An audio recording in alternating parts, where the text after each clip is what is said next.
Into the distant past, flooding on an epic scale has been a regular seasonal phenomenon across the eastern half of the continent. A powerful part of the natural cycle. But these life-giving waters can also carry death and destruction. We're stuck on the roof. Big flood's happening.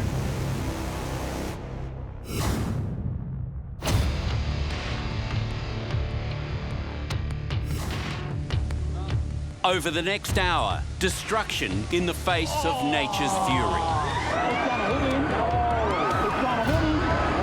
How do we survive, Mum?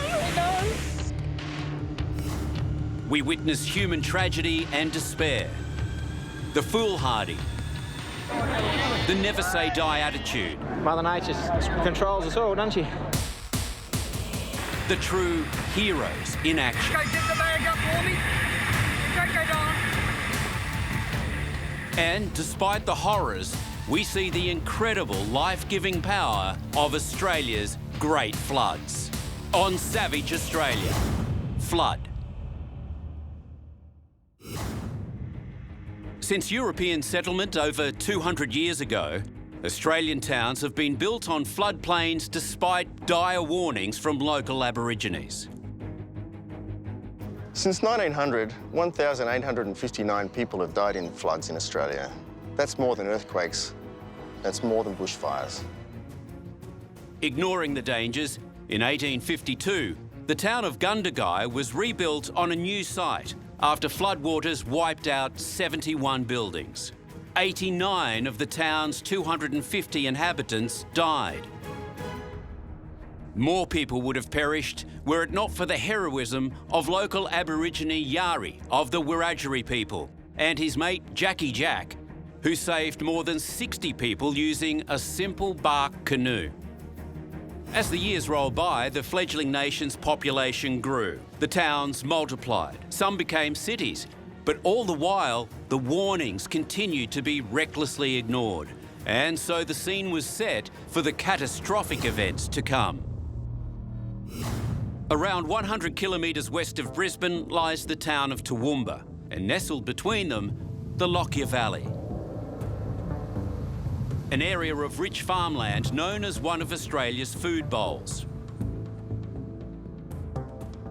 It was early 2011, and the area had been experiencing heavy rain and flooding for months. On the evening of the 9th of January, in the town of Grantham, it was a busy night for emergency services. A boatload of adults and children were rescued from their homes, cut off by water. Everyone's happy. Yeah, smiles all around. Locals rallied together to help a woman who ignored road closed signs and drove into floodwaters. She just kept going. Could you believe it? I couldn't. I'm yelling out, stop. Come on, stop. Don't do that. Are you kidding me? This is Link Gibson, wife of firefighter Danny Maguire. Less than 24 hours later, she and two of her children would drown. It's 1:30 p.m. on the following day. This is the moment a local flood began turning into one of the most notorious tragedies in Australia's history. Oh, that is horrible. That morning, two intense rain events had converged over the catchment area and it spelt disaster. The lay of the land around Toowoomba and the surrounding area made it especially vulnerable. Situated on a steep incline, when the rocky creek burst, water filtered down quickly. Because rains had already saturated the ground, there was nothing left to absorb the sudden downpour. It went from almost no flooding to 10 metres underwater in less than half an hour. The populations live quite a distance from the Great Dividing Range, and yet the rainfall in those areas, in those catchments, is very, very significant, and it happens very, very quickly. And this often catches townships that are in the lower lying regions of those floodplains unaware. In a flash, this quiet Toowoomba Creek was turned into a raging inland tsunami. That's coming fast. There's another one. What followed was 3 hours of hell. It was described as a wall of water, 8 metres high, tearing through the city centre. Cars were picked up and tossed around like toys. Oh. Just about anything not fixed to the ground was washed away. Look at that, that's insane. The sheer force of the torrent was mind-blowing. It's crazy, isn't it?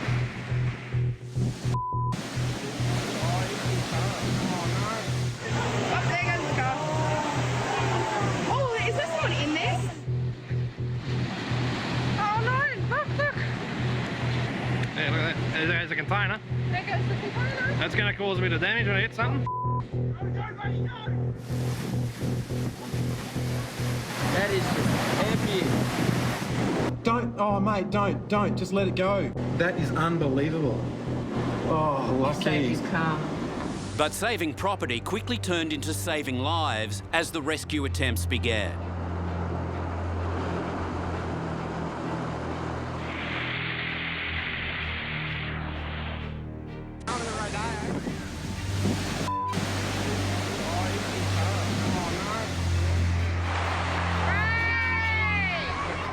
A teenage girl stands on the roof of a car. That's her mother clinging to the side. Rescuer Peter McCarran risked his own life when he swims over to help. I looked down into her face and she said to me, "I'm so sorry." And I said, "Oh, don't worry about that now." I said, "We've got to do something about this." The daughter makes it to the pole just as the car is swept away along with Peter. It was like being in a washing machine. It was just sort of moving me all directions. The daughter loses her grip on the pole. I yelled out to her, "Swim to me, swim to me." But the surging waters tear them apart. Moments later, her mother loses her battle to hold on and is also swept downstream.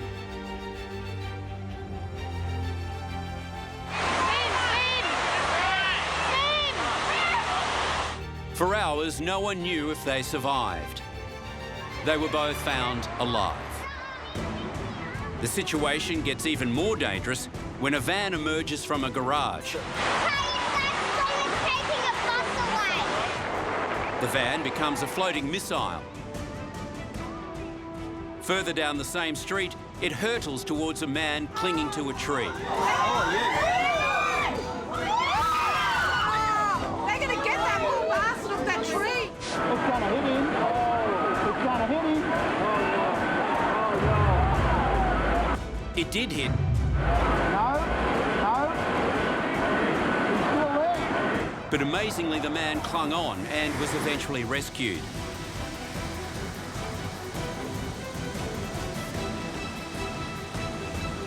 But it wasn't long before, inevitably, the deadly waters claimed their first victim. Donna Rice had just picked up her son Jordan's school uniform to start grade 8. He and his little brother, Blake, were in the car while they were driving to the bank. I mean, we were only any normal family going about our business here that day. The second it started, I thought, me, you know, Donna, driving on this, I hope she pulls up somewhere. But it wasn't to be. They were stranded at an intersection when the wall of water hit. Warren McElwain was part of the passerby rescue attempt. I was across the road and I saw a lady on the phone till the time the car went was probably 5 minutes.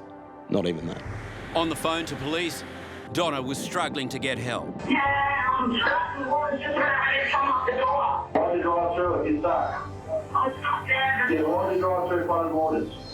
Because the fucking time when they're coming across. And you're saying in this place, 1 second, all the water come up. I will run this fast man. 13-year-old Jordan Rice makes a final, desperate call 9 minutes after the one his mum made.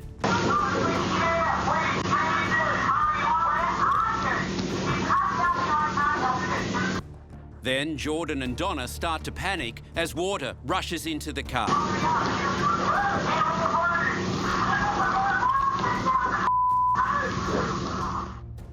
Another passerby joined Warren in the rescue. I sort of called out for some ropes and a guy gave me some ropes and I tied them together and just headed out towards this car, but the water just kept coming up and by the time I got near the car, it just swept me off my feet.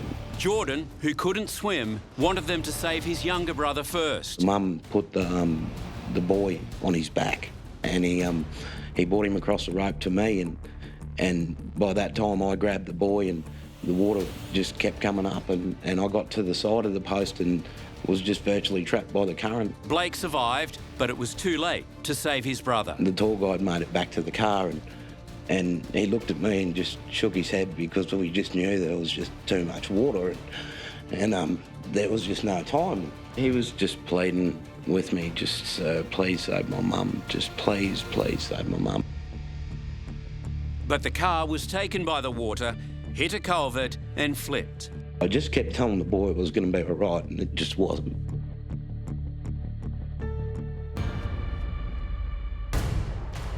On the other side of the range and to the east of Toowoomba lies Spring Bluff and Murphy's Creek in the Lockyer Valley, where the torrent was heading.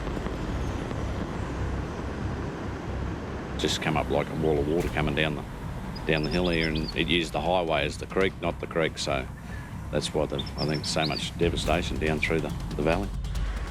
Residents had minutes to spare. My 5-year-old daughter was sitting there saying, "This is it, Mum, we're going to die.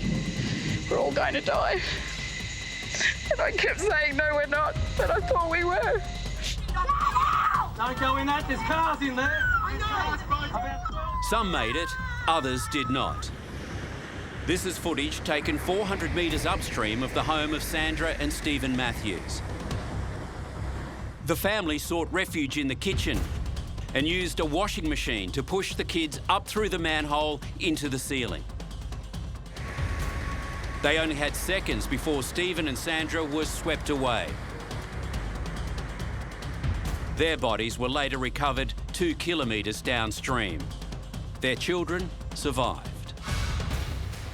The flood then continued to flow east towards the township of Murphy's Creek.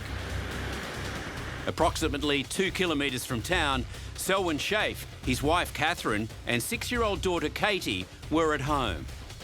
By about 2 p.m, Murphy's Creek was flowing into their home. They all made it outside to their ute and clung to the tray as it washed away. All 3 were thrown into the water. Selwyn and Katie disappeared, but Catherine managed to grab onto a tree for several hours until she was rescued. The body of Selwyn Schaaf was found in a lake just under 50 kilometres from his house. Katie's body was found in a creek 2.2 kilometres from home. The racing waters now combined with intense rainfall runoff from the east side of the range, which magnified the torrent even more as it flowed down the side of the Warrego Highway.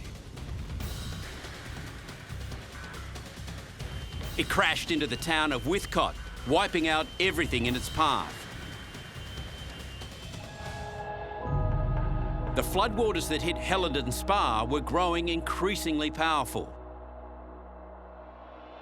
It was here at about 3 p.m. that James Perry and his wife Jennifer and son Edwin attempted to drive through the floodwaters. The vehicle was washed away from the highway. The Perrys stayed in their car, then climbed on top of their vehicle and clung on as their desperate plight was captured both from shore and from media helicopters. Eventually, the car started floating towards some overhead power lines. They decided to dive into the creek and try their luck. The mother and child have been located and are safe. The father is unfortunately one of those on the missing person list. James Perry's body was never recovered. But unimaginably, the horrific afternoon was about to get even worse. All of the swollen creek flow had now combined into a wall of water and debris, making Grantham the epicentre of the disaster.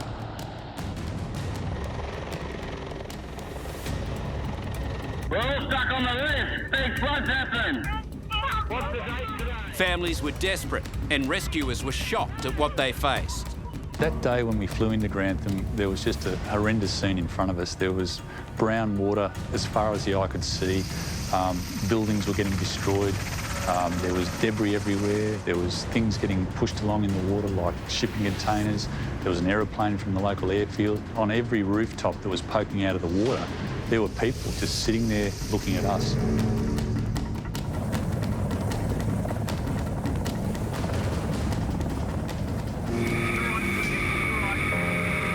That day, the crew would winch 28 people to safety, including the aunts, who clung to a tree for 3 desperate hours as cars and other missiles came frighteningly close. The one that nearly wiped us out in the end was this big shipping container that was coming towards us, and I thought that was it. That's when we said goodbye to one another. I just couldn't believe it. I thought, my God, they're like angels coming out of the sky, you know? I mean, we owe them a lot, don't we?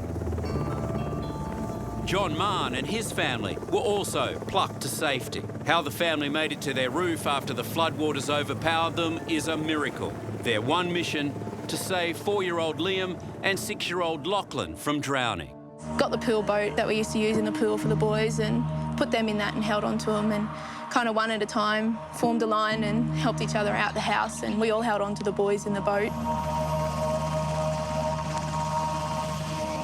Little Lockie, I can still see him putting his arms up because he knew this man was going to get him off the Pop's roof. And he went up and I just started bawling my eyes out.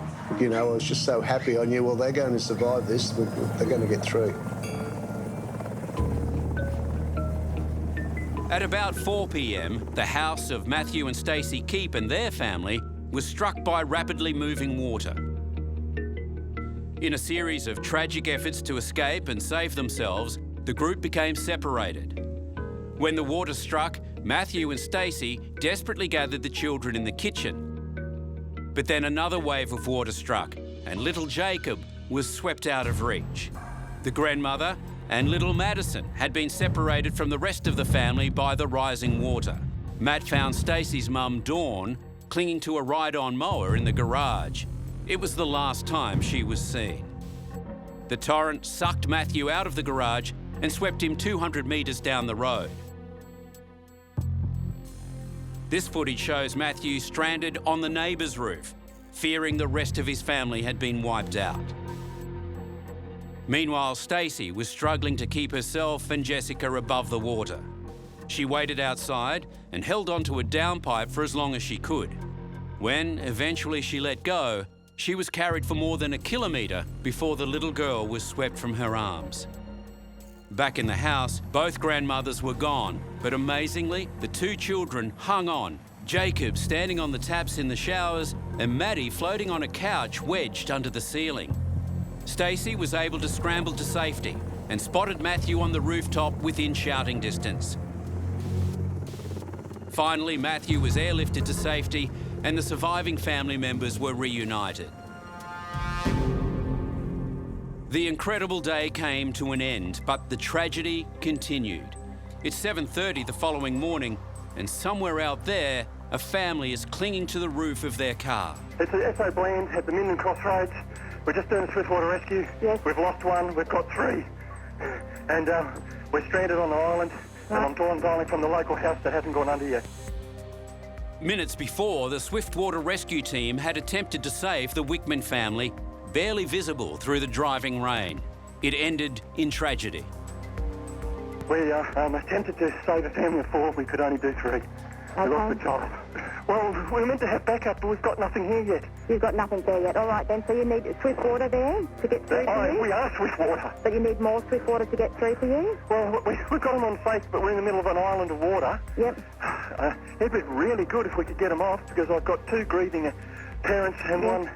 2 adults and 1 child. 9-year-old. We lost the 4-year-old. The 4-year-old's life jacket was tied to a rescuer's, but the rope worked free and he was gone. The aftermath of this terrible event revealed the carnage and the desperation of panicked locals trying to flee. The community was simply not prepared. Most were still in their homes. Most were not aware of the flood front that was coming down the river. It speeds up to 45 kilometres an hour. A total of 47 people were rescued by boat and 43 rescued by helicopter. 2,300 houses were inundated, over 1,000 cars were swept away, and 1,100 kilometres of roads were damaged. But it was the human toll that shocked the nation. When the overall event concluded, 25 people had perished. Queensland is reeling this morning from the worst natural disaster in our history and possibly in the history of our nation. As the rainfall in southeast Queensland continued, the dam levels near Brisbane were pushed to over 140% of capacity. 1 million megalitres, or 2 Sydney harbours, flow into the Wivenhoe catchment every day.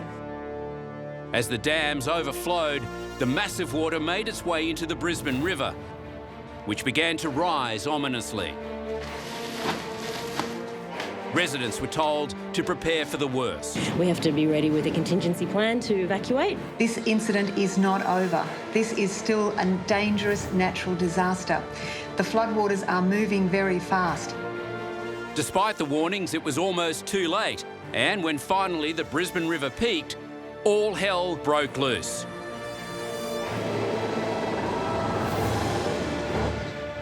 This riverside floating walkway was torn from its anchorage points.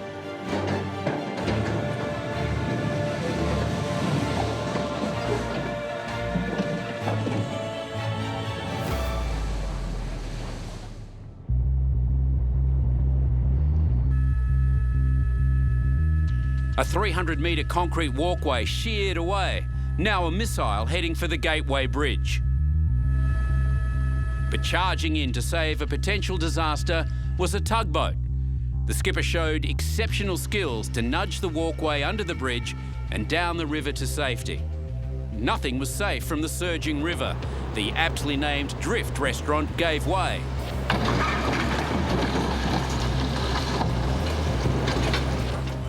The big city cats were spun around like toys, and the smaller boats had no chance.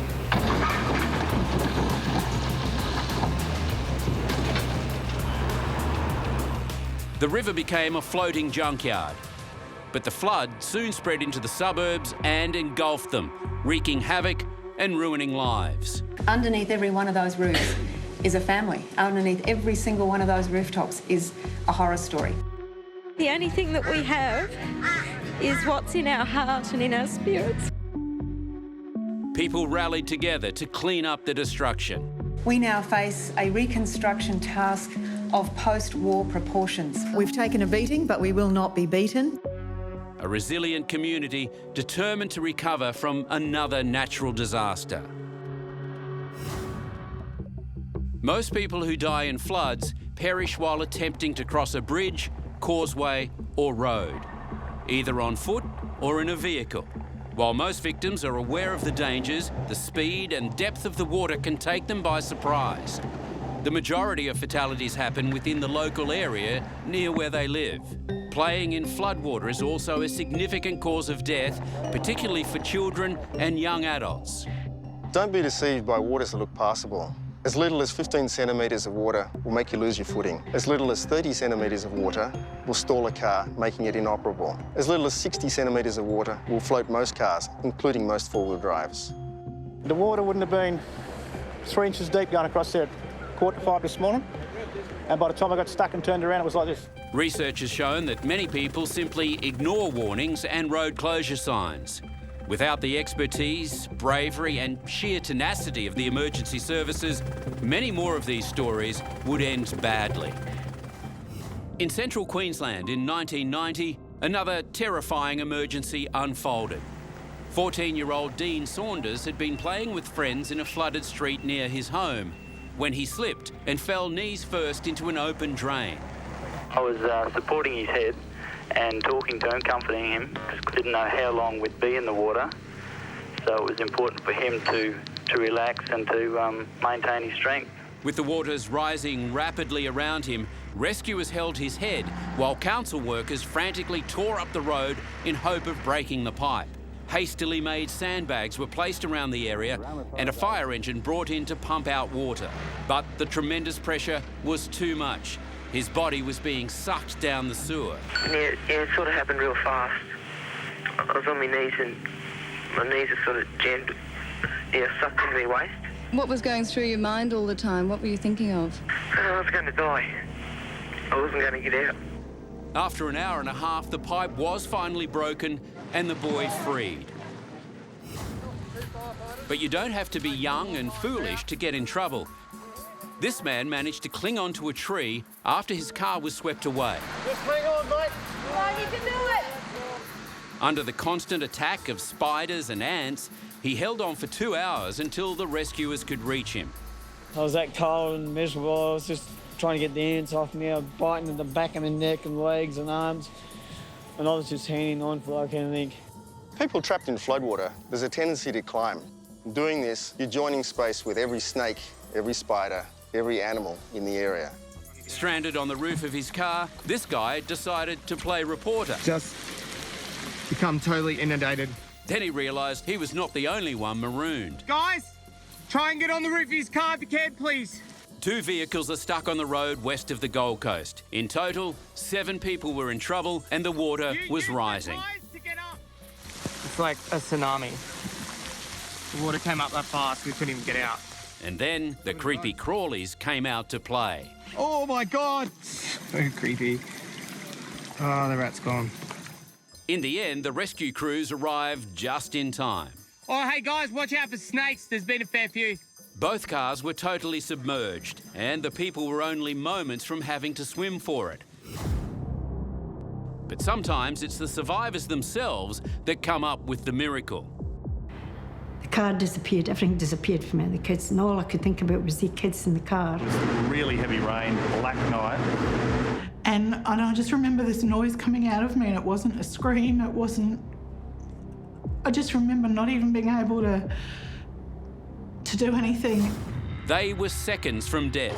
Well, the call was 4 people in the water. A family was trapped in a sinking car after being hit by a wall of water. I thought my children were dead that night, and even in those first few seconds think that your mother was for sure dead. Andrea and her mum Lily were on their way home when they were hit by a flash flood, which pushed them off the road and into a swollen creek south of Brisbane. There's no reason in the world that we should be here today. In the back seat was 8-year-old Caitlin and 3-year-old sister Tara. The water was right, probably up here on me sitting in the car. It was Andrea's instinctive split-second decision to put the windows down which helped save their lives. Like, all I could see was water already at the front windscreen. Mummy was saying, get your seatbelts off, and then Grandma was saying, it's all right, it's all right. My mum can't swim, so in the first second or two, I just thought, my mum's gonna die. And then I moved from there to, okay, she's gonna die, that I've got to get the kids out. Andrea fought against the pressure of the water to force her door open, but was swept away. I remember being flipped and turned as I was going in the current, and in the next couple of seconds, the entire car went under. So my mum was in the front, and my 2 girls were in the back. In the pitch darkness, Lily, unable to swim, knew it was up to her to save the girls. I had a split second where I was still numb. You know, I've got 2 children here to get out, and I just didn't think Andrea had made it. She somehow made it out the car window, but the car sank beneath her. For some strange reason, I remember seeing people swimming on the TV, and for some strange reason, I put my hands up like that. I don't know why I did it. I don't really know if it was lifted me up or not, but for some strange reason, I thought I would maybe float up or something. I don't know. Within that split second, but this time I've swallowed all the water and everything, you know, I couldn't breathe. But I managed to get hold of a little branch. She would cling to 2 spindly branches for the next hour and 20 minutes. With her mother and grandmother fighting to stay alive in the current, Caitlin held her breath long enough to save her little sister. I remember grabbing her and then swam out the front window, and then I pushed my sister up, and then I didn't know where I was, but I was underwater, and I didn't even try to swim up, but then I felt someone grabbing me as Mummy. But all of a sudden, my 3-year-old popped up in front of me, face down. So straight away I'm thinking, there's my dead daughter. I kind of managed to just grab her within reach, and I pulled her up by the back of her neck, and she started coughing. And then a few seconds later, Caitlin emerged. When Swiftwater Rescue found them, they were all clinging to a tree, exhausted but alive. What this little girl did to save her 3-year-old sister saw her hailed as a national hero. There are some situations that call for unconventional methods. Robin Colley, her 14-month-old son Luke, and friend Donna were driving through a lightly flooded road in central Queensland when they rounded the bend and ran into a submerged tree branch. While they searched for a way through, the water rose rapidly and forced the trio to scramble into the back of their ute. Then followed a rescue so amazing, it became an international sensation. As Robin and Donna wait helplessly below, Garth's Nadero and the RACQ rescue chopper hover above. Garth and his crew realise there is a baby down there, so they've come prepared. Garth exits the chopper and begins his descent. As he is lowered, it takes some serious manoeuvring to avoid the trees.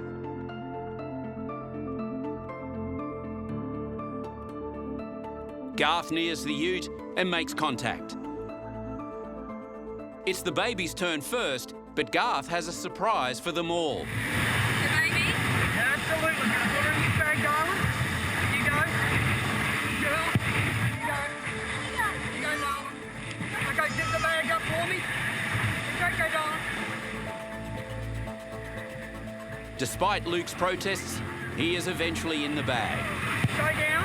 But as Garth prepares to leave, Robin is understandably worried. I'll be back. I'll be back. Okay, I'm coming back, all right? I will come back to you both. Remarkably, in mid-air, Garth opens the bag to comfort the distressed baby.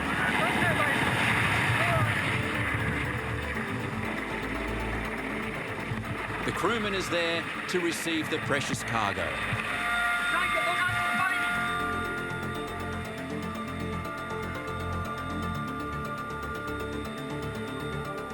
Luke's out of the bag, but he's not happy.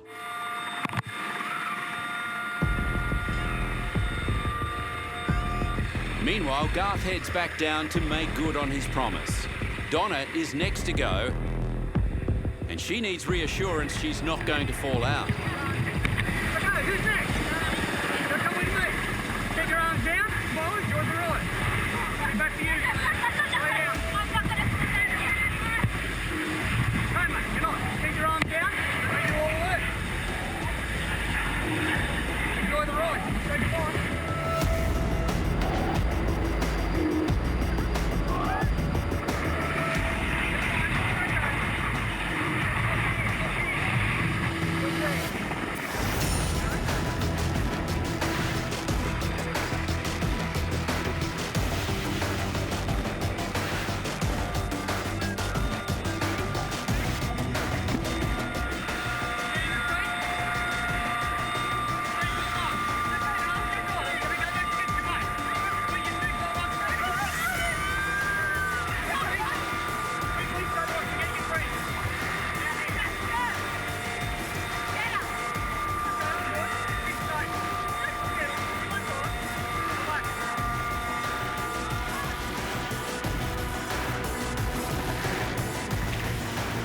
Garth is back for Robin, but he has some bad news. Get your arms down.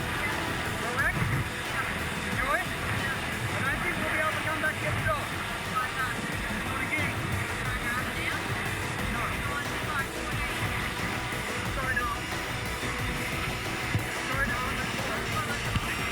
Get her down. Garth even makes sure her sunglasses are safe.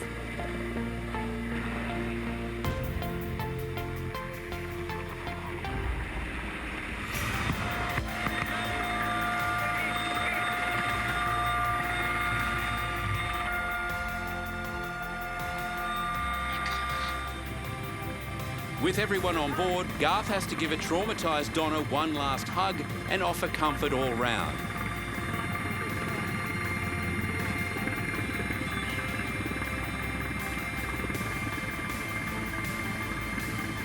Happily, Robin's dog was rescued 36 hours later, safe but hungry.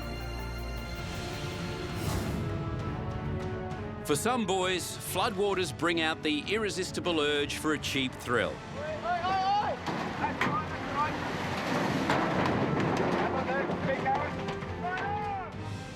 As with the bunch of teens who decided to ride an inflatable boat down a flooded creek when they ran into trouble. But the rescuer who went to save them met the same fate. One SES boat went in and it didn't go real well, it capsized, and now there's another 3 to be rescued out there. Eventually, all were safe, with the boys given a stern talking to. I'm pretty sure I've learnt my lessons. And it seems these thrill-seekers don't mellow with age. This guy survived, but he certainly didn't make it easy. He was attempting to paddleboard across this flooded river when he fell off his board and became stranded at the base of some trees. He was hanging on for 4 hours before rescuers could get to him and ferry he and his dog back to safety. I was scared, and my life jacket's only good for me, but when my dog jumped on me back as well, we got in trouble and lost the paddleboard and everything. But the perplexing thing about this guy is he was also rescued the day before, also attempting to paddleboard across the river with his dog. The police had warned him not to try it again, but he decided he knew better. Perhaps they should have told the dog. And there was no shortage of crazy behaviour to waste the time of emergency services. 10 metres above the Bremer River, this guy risked his life for a cheap thrill. I tried to stop him, but he was too far past the glass. CCTV cameras captured every moment. After he jumped, I knew he was going to die. I thought he was going to die. Onlookers watched in disbelief as he struggled against the deadly torrent. He finally finds refuge on a half-submerged concrete block before making his swim to safety. He might have escaped death, but he had no chance of escaping the police. Being an idiot, just dumb, just foolish. Any little bits of log in the water, if he hit that, it would break his neck. There must have been something in the water. The day before, on the same stretch of river, 3 teenagers tried to make the 50-kilometre journey to Brisbane on a blow-up mattress. They managed to travel 15 kilometres before being pulled out of the water by a rescue crew. This lot are oblivious to the obvious dangers as they decided to take on the flood with some inadvisable river rafting.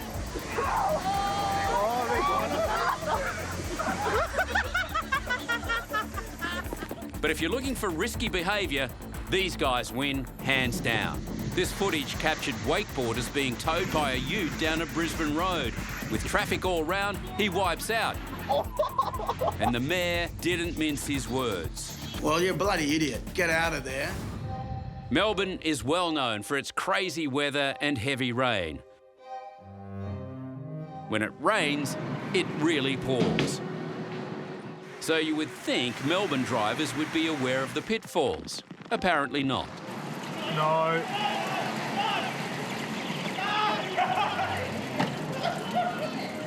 And when someone predictably drove into floodwaters under the notorious York Street Bridge, some good Samaritans were there to fish him out.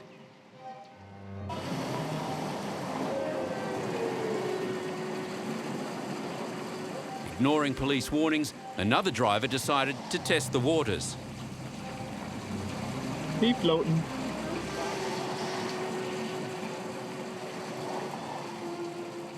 Meanwhile, local Paris Giordano and his mates were ready. Take a look at this as the roads turn to rivers in Melbourne. Well, Aussie blokes, they like to make the best of a bad situation. And is exactly what this guy did. Put his best footy shorts on, grabbed the fishing rod and off he went. Me and my mate were having a coffee around the corner. This time of year when there's a torrential downpour, somebody usually drives in there, so we thought we'd come and have a look. The other cars come in and I was already ready with the fishing pole, just being a larrikin in front of my mates, and yeah. In 2010, a massive downpour lasting 3 days fell over the central Queensland area. The rain was generated by a monsoon trough, described as almost like a tropical cyclone over land. Over the 1st to the 3rd of March, rainfall totals of between 100 and 300 millimetres drenched the area, causing havoc. The water fed south and west into the river systems. An enormous body of water, half the size of Europe, washing down the eastern half of Australia. Transforming this into this, a vast inland sea. Not for 100 years had these huge plains of Queensland and New South Wales seen such a watery spectacle. Oh, just mad, massive. Yeah, like, it's the biggest flooding ever, since history, you know.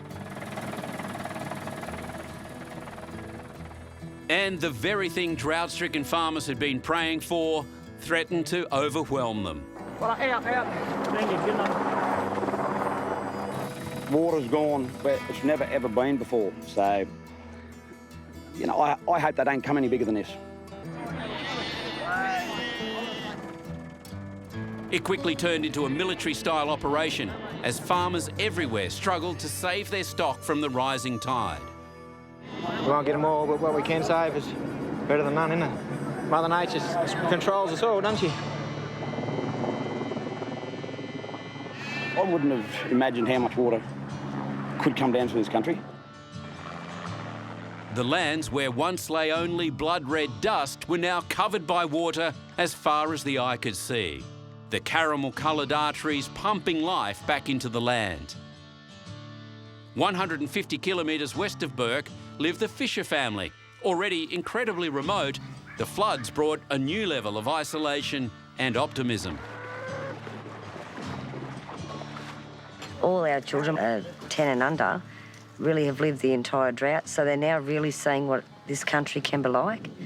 And for me, the positives are probably that hopefully there's not as much dust in my house.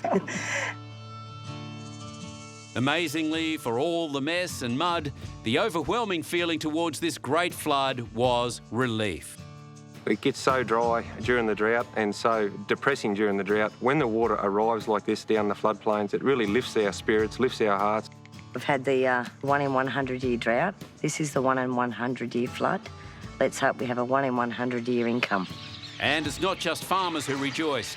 As life exploded in this vast inland sea, there were many who welcomed it, like environmental scientist Martin Tongs. It's bloody magnificent. Last time I was out here, it was bone dry. And so to see wall-to-wall water, it's just fantastic.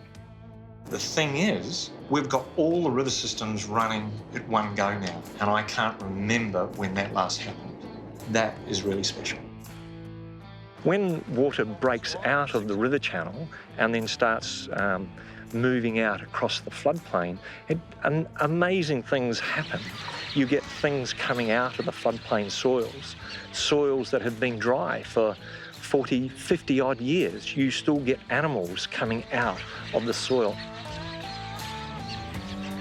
For a decade, Australians looked inland and saw only drought.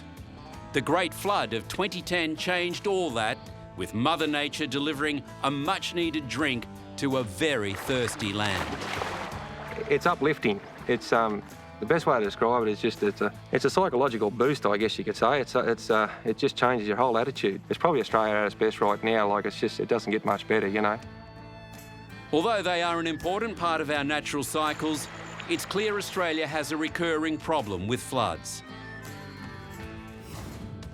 Between 1952 and 2017, nearly 2,000 people were killed by floods, 1,400 were injured, and the cost of damage has been estimated at over $50 billion.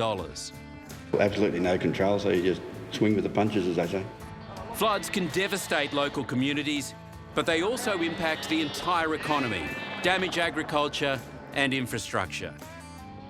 Historically, towns have been built on waterways. Over time, the population increases in risk areas. The challenge with that is to develop flood planning for future events. While we are very good at dealing with emergencies, we are not so good at preventing disasters before they happen. It's very difficult to gauge the planning on a year-by-year basis. We're subject to weather, natural cycles. With rain events and storms predicted to dangerously intensify over the coming years, we had better start listening to what history is telling us. You can't defeat a flood, but you can improve the chances.